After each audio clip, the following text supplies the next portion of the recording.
क्या आपने कभी महसूस किया है कि बिना किसी कारण आपका दिल अचानक बहुत हल्का हो गया हो? जैसे कोई अदृश्य बोझ जो बरसों से आपके कंधों पर था, अचानक उतर गया हो और आपको समझ ही ना आए कि ये बदलाव क्यों आया। शायद ये वही क्षण है जब आपके जीवन में एक अद्भुत परिवर्तन शुरू हो चुका है। एक ऐसा परिवर्तन जो आपको इस जन्म के नहीं, बल्कि अनगिनत जन्मों के पापों से मुक्त करने वाला है। और हाँ, ब्रह्मांड या यूं कहें ईश्वर आपको पहले से संकेत देने लगते हैं ताकि आप जान सकें कि हाँ, अब तुमने अपनी यात्रा पूरी कर ली है, अब तुम मुक्त हो।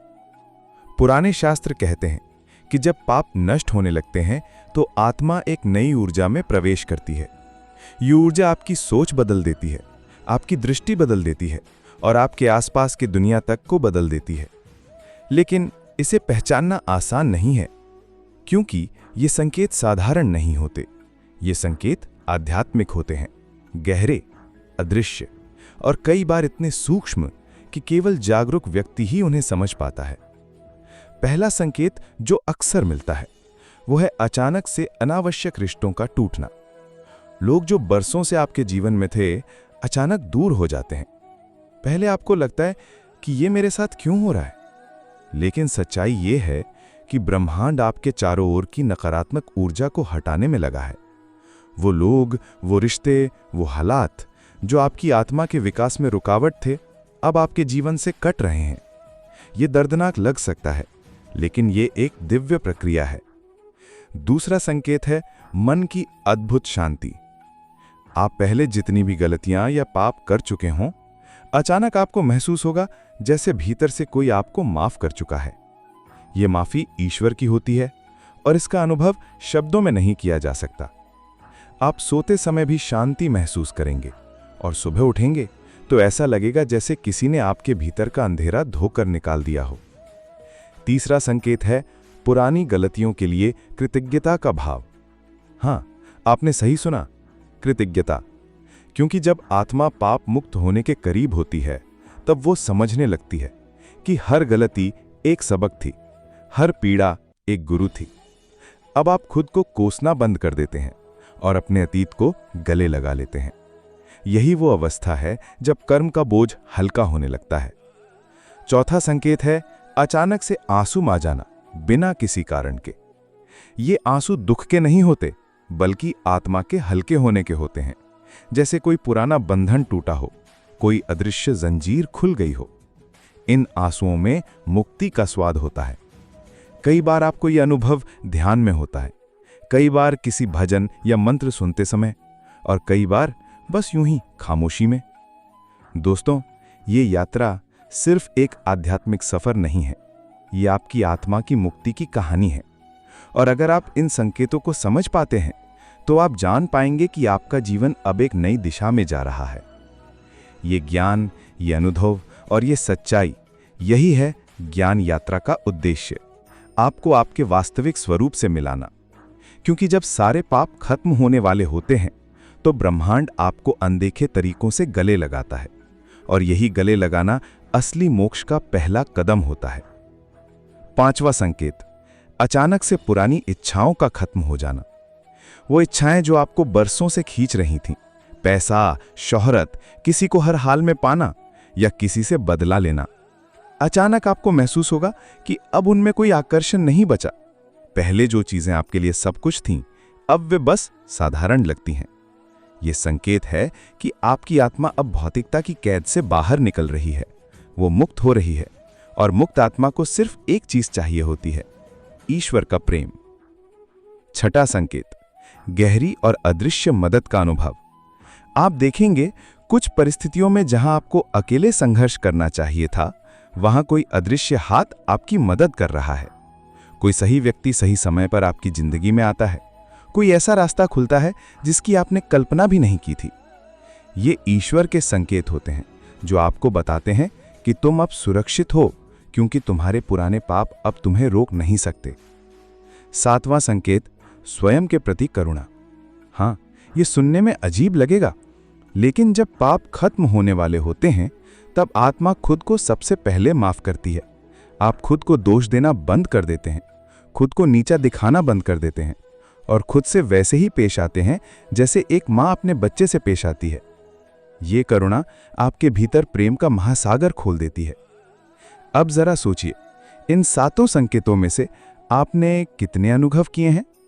क्योंकि अगर आपने इनमें से कुछ भी महसूस किया है तो इसका मतलब है कि आप एक अद्भुत मोड़ पर खड़े हैं। ये मोड़ सिर्फ एक नया अध्याय नहीं, बल्कि एक नई किताब की शुरुआत है, आपकी आत्मा की किताब। दोस्तों, ये सब समझना सिर्फ जानकारी भर नहीं है, ये जीवन की सबसे गहरी सच्चाई है। और यही वजह है कि मैं कहता हूं, ज्ञान यात्रा सिर्फ एक चैनल नहीं, ये आपकी आत्मा का दर्पण है। यहां हम सिर्फ बातें नहीं करते, हम आपको आपकी आत्मा की उस गहराई में ले जाते हैं जहां पाप, पुण्य, जन्म और मृत्यु सब एक हो जाते हैं। याद रखिए, जब सारे पाप खत्म होने वाले होते हैं तो ब्रह्मांड आपको कभी अंधेरे में नहीं छोड़ता। वो आपको धीरे धीरे प्यार से एक एक संकेत देकर तैयार करता है, ताकि जब वो क्षण आए तो ना आप डरें, ना भटकें, बल्कि पूरे प्रेम से उस रोशनी को स्वीकार करें। अगर आप इन संकेतों को अपने जीवन में पहचानते हैं तो इन्हें हल्के में मत लें, क्योंकि ये सिर्फ शुरुआत है आपके असली मोक्ष की यात्रा की। और इस यात्रा में मैं, ज्ञान यात्रा, आपके हमेशा साथ हूं। कहते हैं, जब आत्मा के सारे पाप खत्म हो जाते हैं तो एक अंतिम क्षण आता है, एक ऐसा क्षण जो पूरी जिंदगी में सिर्फ एक बार आता है, पूर्ण शुद्धि का क्षण। इस क्षण में आपको लगेगा जैसे समय रुक गया है। पंछियों की आवाज, हवा की सरसराहट, लोगों की बातें, सब कुछ मानो मौन में बदल गया हो। आपका शरीर यहां है, लेकिन आपकी चेतना कहीं और, एक अनंत रोशनी में जो आपको अपनी ओर खींच रही है। पुराने संत कहते थे, ये वो पल है जब आत्मा अपने असली घर की ओर लौट रही होती है। ये घर ना धरती पर है, ना आसमान में, ये घर आपके भीतर है। और तभी आपको एहसास होगा कि सारे पाप, सारी गलतियां, सारे बोझ सिर्फ एक यात्रा का हिस्सा थे, ताकि आप इस क्षण को पा सकें। लेकिन एक बात याद रखिए, इस क्षण तक पहुंचना आसान नहीं है। पाप खत्म होते समय आपके सामने आखिरी परीक्षा आती है, अहंकार की परीक्षा। अगर आपने ये मान लिया कि मैं शुद्ध हूं, मैं महान हूं, तो यात्रा फिर से लंबी हो सकती है।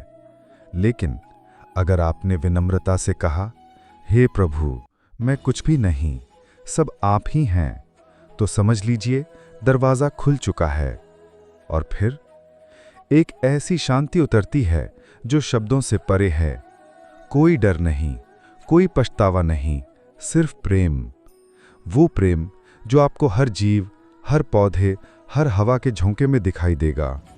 यही वो क्षण है जब आप समझेंगे, मोक्ष कोई अंत नहीं, बल्कि एक नई शुरुआत है। दोस्तों, इस पूरी यात्रा का सार यही है, पाप का अंत, आत्मा की मुक्ति और ईश्वर से मिलन। और अगर आप इस मार्ग पर हैं तो याद रखिए, आप अकेले नहीं हैं। ज्ञान यात्रा में हम सब यात्री हैं और हमारा गंतव्य एक ही है, सत्य, प्रेम और परम शांति। कभी सोचा है कि पाप और पुण्य का खेल आखिर चलता क्यों है? हम जन्म लेते हैं, गलतियां करते हैं, उनसे सीखते हैं और फिर से जन्म लेते हैं। ये चक्र तब तक चलता रहता है जब तक हम समझ ना लें कि असली मकसद केवल अनुभव करना नहीं, बल्कि जागना है। जब आपके सारे पाप खत्म होने वाले होते हैं तो ये ब्रह्मांड आपको न सिर्फ संकेत, बल्कि एक आत्मिक निमंत्रण भी भेजता है।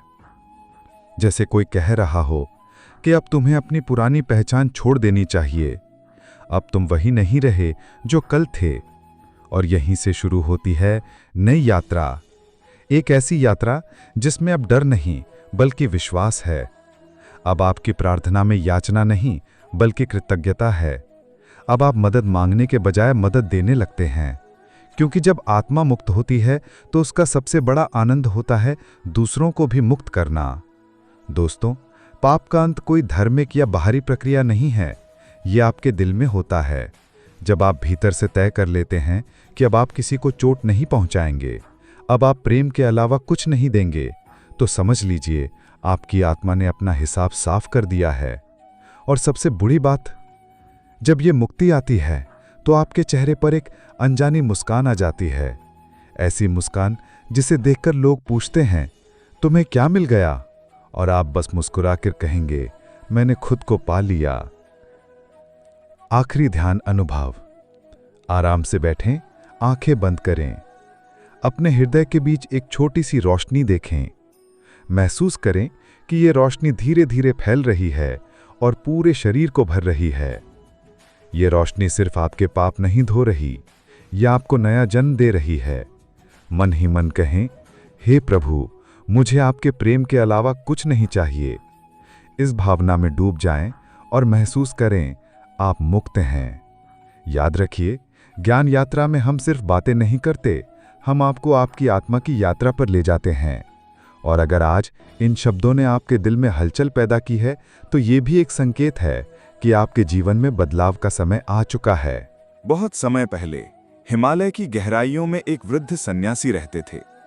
लोग उन्हें निर्मल बाबा कहते थे, क्योंकि उनका चेहरा हमेशा शांत और आंखें हमेशा प्रेम से भरी रहती थीं।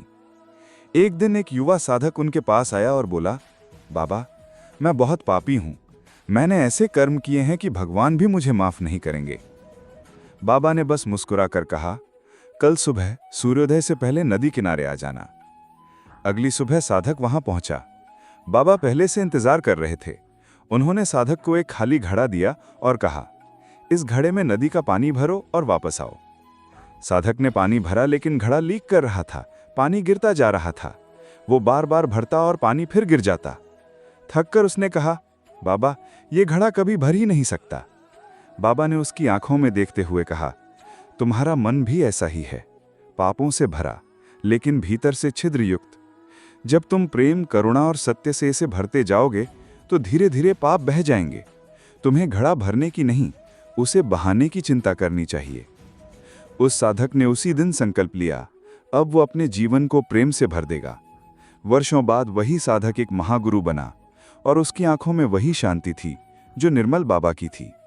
दोस्तों, जब सारे पाप खत्म होने वाले होते हैं तो आपको ऐसे ही अवसर मिलते हैं।